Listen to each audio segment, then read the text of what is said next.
Okay, so we've talked about where to create a model and how create a toolbox and put a model in it. And then I want to show you another, and then we talked about the environment from where you should run the model. And again, there's not a right or wrong answer. You can, it's perfectly legitimate to run something from within ArcMap. But it just means that every time you run that model, you have to run it from within that map. And that may be fine if you only ever want to run it once or twice. That's fine. So I want to show you another thing.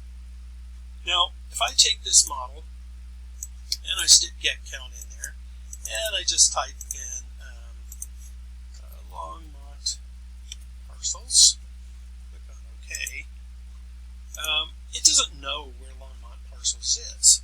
So if I validate the entire model and then try to run it, it tells me that nothing's ready to run because it doesn't know where Longmont parcels is.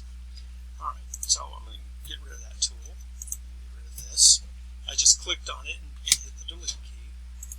But you can do this. You can also set what's called the environment. You can set parameters for within the model itself. You can also set, when you open a map, it automatically sets an environment for you.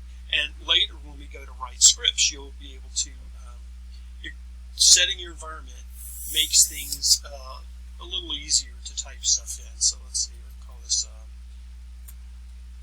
my second model.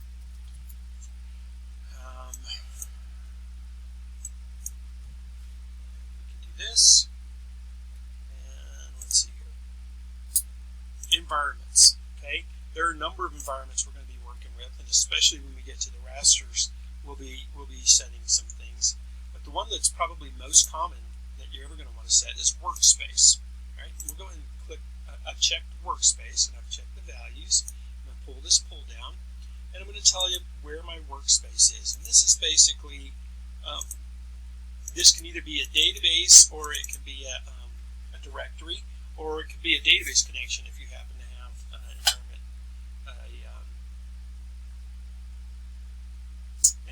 enterprise geodatabase. All right, we're going to say that Longmont GDB is my workspace, and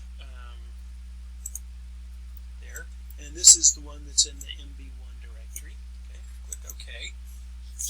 And so what that means is that from now on, when I go to search, it will automatically assume that we're inside of that geodatabase, right? So if I do my get count now, and let's see, double click, bring it up, and I type in Longmont parcels, you'll notice that it went ahead and it found it.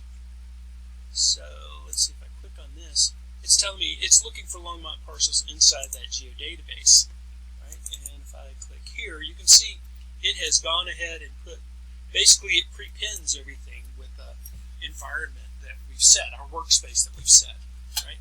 And because there's color in here, we know that this is validated and it is ready to run.